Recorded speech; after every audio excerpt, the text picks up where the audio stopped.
শুভ সন্ধ্যা। আপনাদের সাথেই আছি আমি শাকিলা মতিন মৃদুলা। প্রিয় দর্শক শ্রোতা, আজ আপনাদের প্রিয় চ্যানেল এনটিভির জন্মদিন। এনটিভির সকল দর্শককে জন্মদিনের শুভেচ্ছা। নবপ্রত্যয়ে চলার এই আনন্দক্ষণে সবাইকে স্বাগত জানাচ্ছি শুভ সন্ধ্যার আজকের আয়োজনে।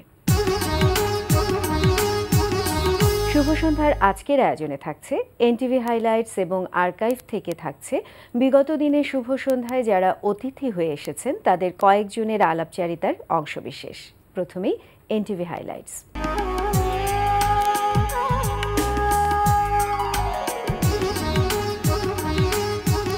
প্রিয় দর্শক, জানিয়ে দিচ্ছি কি কি থাকছে এনটিভির রাতের অনুষ্ঠান সূচিতে। সন্ধ্যা ৬টা ৪৫ থাকছে কাজী মোহাম্মদ মোস্তফার প্রযোজনায় অনুষ্ঠান ফ্রেশ বিট ব্যান্ড। শুধু মন ছুঁয়েছে ও সে তো মুখ খুলেনি, কিছু কথা চিরদিন রবে যায় না বলা, তাতে কারো ক্ষতি নেই, থামে না পথ চলা।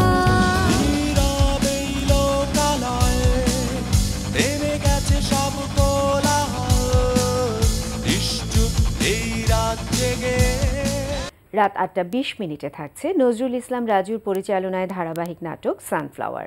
হ্যালো তিথি, কেমন আছো? ও স্যার, আসসালামু আলাইকুম। কেমন আছেন আপনি? আমি ভালো আছি। আচ্ছা তিথি, তুমি এখন কোথায় আছো? সামিরদের বাসায়? না স্যার, আমি তো আর ওখানে থাকছি না, আমি একটা অন্য জায়গায় থাকি। কিন্তু স্যার, আমি একটা সিদ্ধান্ত নিয়েছি, মানে কিছুক্ষণ আগে আমি একটা কাজ পেয়েছি, আমি ভাবছি এখান থেকে আমি শুরু করব। রাত ৯টায় দেখবেন বিশেষ নাটক ভালোবাসি আজও।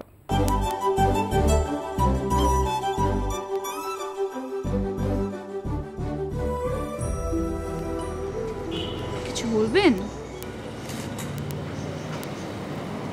আর আজকে বিকেলে পার্কে আসবে? কেন? রাত 11:30টায় থাকছে বিশেষ অনুষ্ঠান ১৫ বছরে এনটিভি গণমাধ্যম ও আগামীর বাংলাদেশ।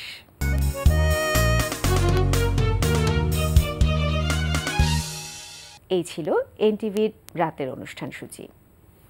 এরপর আসছি আলাপচারিতায়।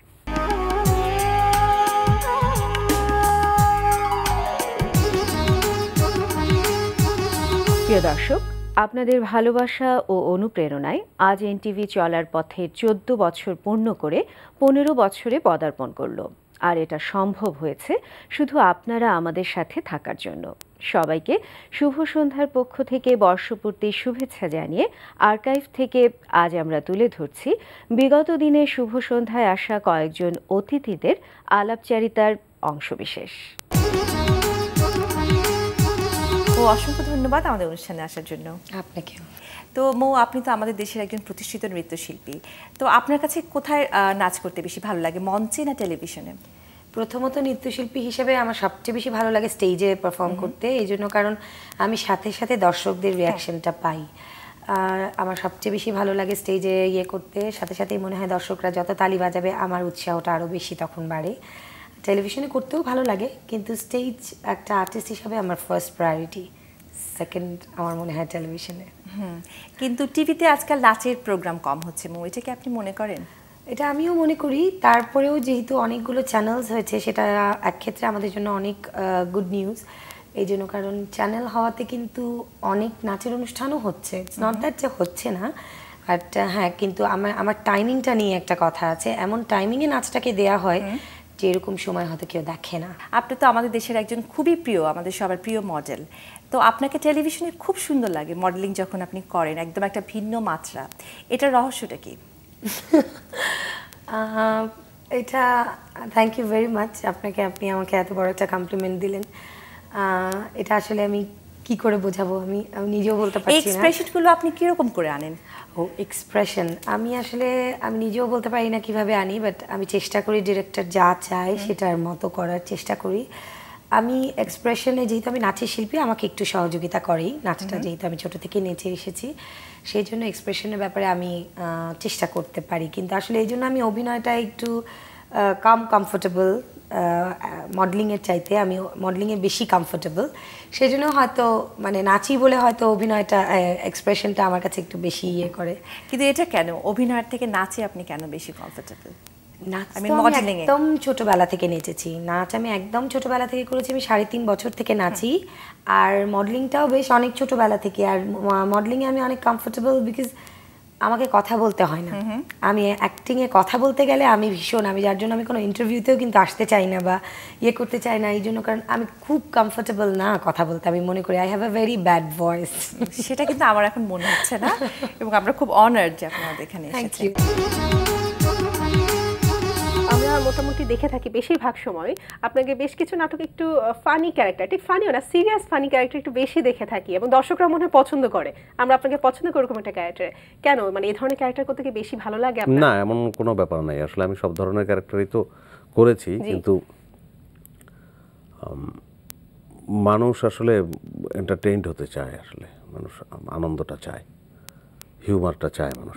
হ্যাঁ, সে আসলেই চায়, বেশিই চায়। এই নাটকগুলোই দেখা যায় যে মানুষ বেশি পছন্দ করে।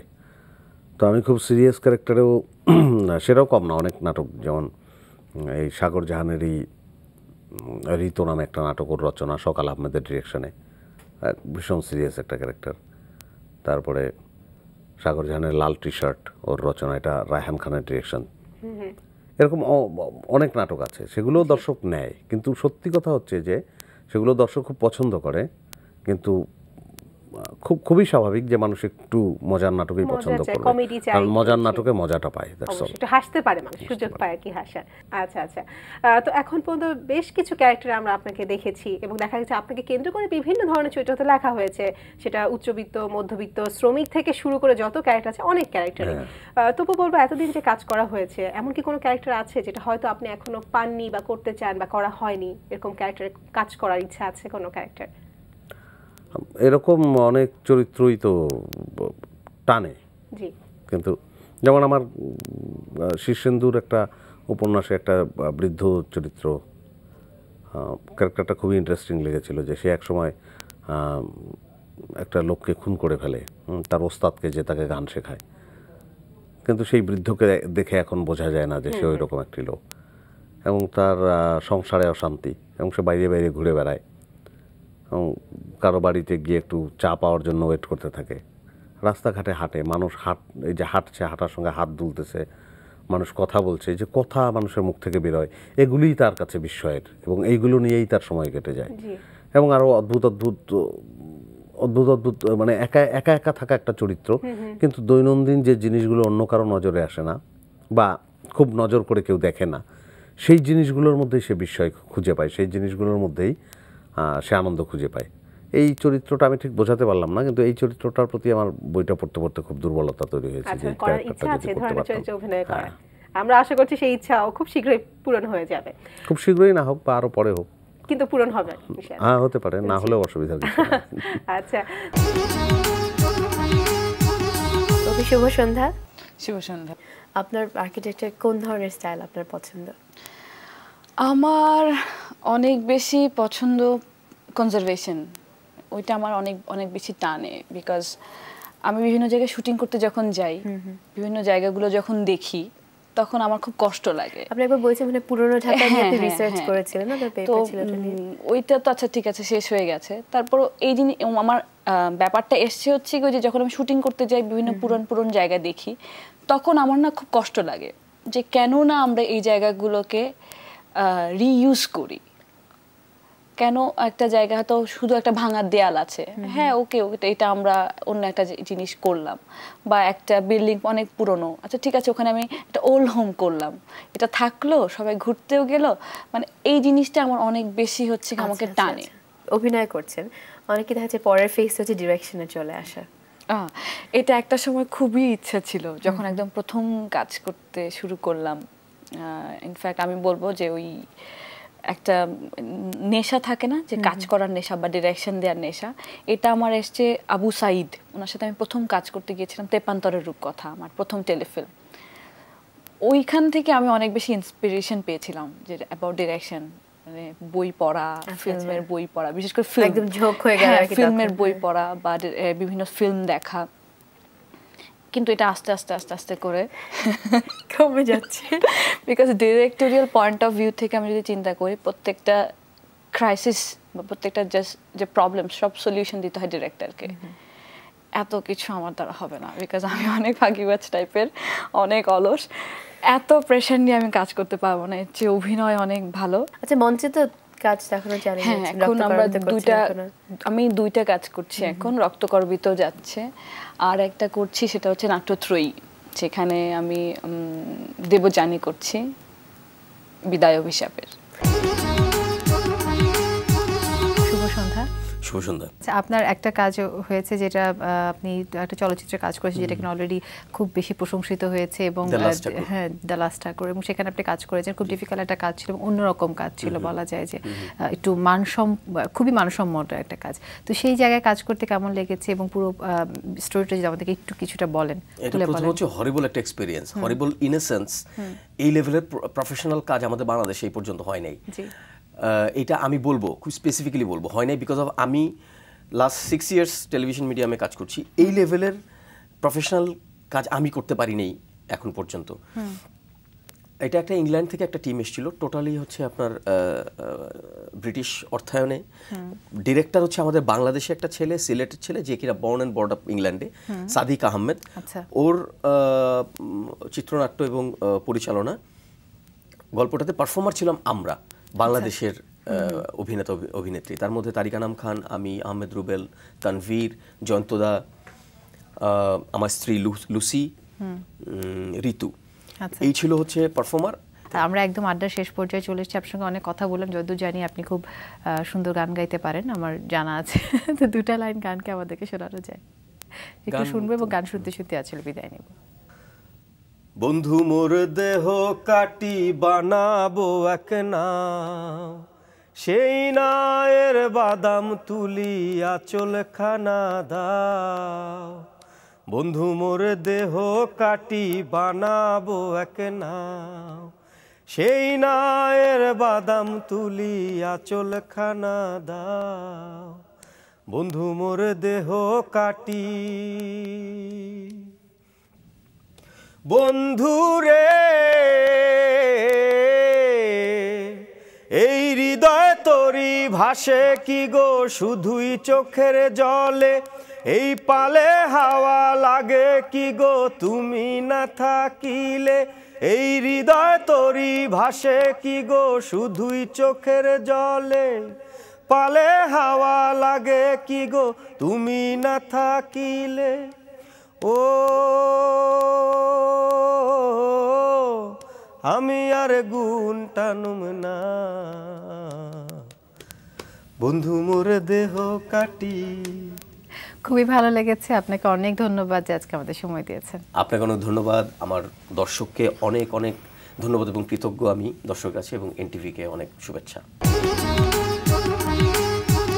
শুভ সন্ধ্যা। শুভ সন্ধ্যা। কেমন আছেন? খুব ভালো আছি। তো আমাদের অনেক ভালো লাগছে আজকে আমরা আপনাকে পেয়েছি। ধন্যবাদ।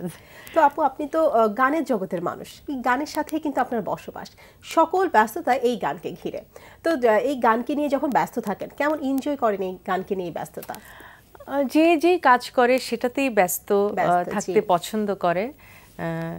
ব্যস্ততার আসলে আমরা ব্যস্ত বলি, বাট আসলে ব্যস্ততা হিসাবে দেখি না, দেখি যে কাজ করছি, আচ্ছা, সেভাবে দেখি ব্যাপারটা।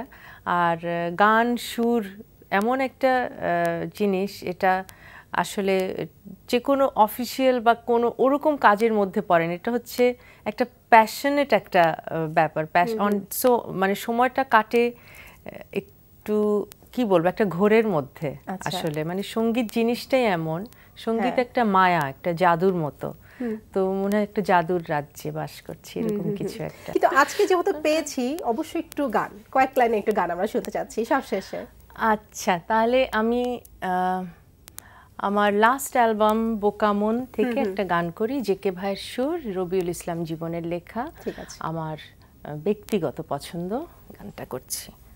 এক পা আগাই দু পা পেছাই, একবার ভেঙে দুবার গোছাই, একটা দেহে দুইটা আমি, বুঝি না তো কোনটা দামি, এভাবে অনিয়মে দিন কেটে যাচ্ছে, তবু বোকা বাঁচতে আরো চাচ্ছি। আপনাকে অনেক অনেক ধন্যবাদ আজকে আমাদের শুভ সন্ধ্যা আসার জন্য। এনটিভিকে এবং তোমাকে অনেক ধন্যবাদ আমাকে এই সুন্দর অনুষ্ঠানে আমন্ত্রণ জানানোর জন্য। শুভ সন্ধ্যা। শুভ সন্ধ্যা। ভালো আছেন? জি ইনশাআল্লাহ। নিশ্চয়ই গান নিয়ে খুব ব্যস্ত সময় কাটছে। খুব ব্যস্ত সময় কাটানোর আসলে সেই পরিবেশটি এখন নাই, তবে গানের মধ্যে আছি মোটামুটি ব্যস্ততা নিয়ে। কিন্তু আগে যেমন গান নিয়ে সারাক্ষণই ভাবনা, সারাক্ষণ দৌড়ঝাঁপ করা, সেটি এখন কমে গেছে। সবার ক্ষেত্রে একই অবস্থা। কারণ আপনি জানেন যে বাংলাদেশে যে অডিও যে একটি মার্কেট ছিল, সেই অডিও সিরিজ সেই মার্কেটটি এখন একেবারেই বিলুপ্ত হয়ে গেছে। তারপরেও কাজ করছি, কাজ করতে হবে, যেহেতু গানকে ভালোবাসেন। গান ভালোবাসি এবং গানের সূত্র ধরে জনগণের কাছে একটা ভালোবাসা তৈরি হয়ে গেছে। এখন আমার নয়, এখন সাধারণ মানুষের। তো সাধারণ মানুষের চাহিদা পূরণ করবার জন্য প্রতিনিয়ত আমাদের ভাবনা চিন্তা করতে হয়। আপনার কাছ থেকে একটু গান শুনি। আচ্ছা আচ্ছা। আমি যে গানটি করেছিলাম আমার বাবাকে নিয়ে, আমার জীবনের শুরুতেই একটি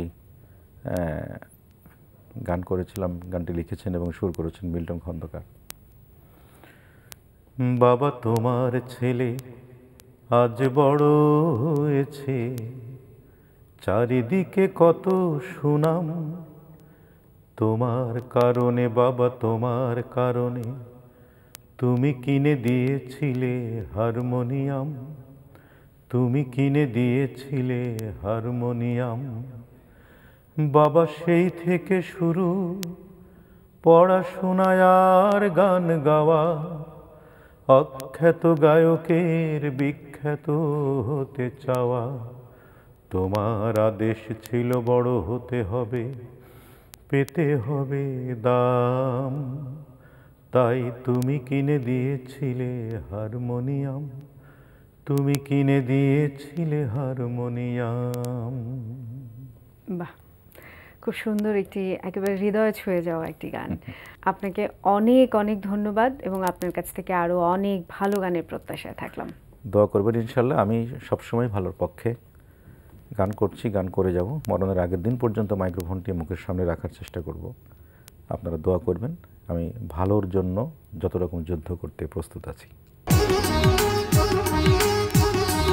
প্রিয় দর্শক, আপনারা দেখছিলেন আর্কাইভ থেকে আলাপচারিতার অংশবিশেষ। আর সেই সাথে আমরাও চলে এসেছি কথায় কথায় অনুষ্ঠানের শেষ প্রান্তে। আমাদের সঙ্গে যোগাযোগের ঠিকানা প্রযোজক শুভ সন্ধ্যা, এনটিভি বিএসসিসি ভবন, 7 তলা 102 কাজী নজরুল ইসলাম এভিনিউ, কারওয়ান বাজার, ঢাকা 1215। আমাদের ইমেল অ্যাড্রেস shubhosondha@ntvbd.com। এনটিভিতে সম্প্রচারিত সংবাদ ও অন্যান্য সকল অনুষ্ঠান দেখতে লগ ইন করুন www.ntvbd.com-এ। সবাই ভালো থাকুন, সুস্থ থাকুন। শুভ সন্ধ্যা। আবারও এনটিভির সকল দর্শককে জন্মদিনের শুভেচ্ছা।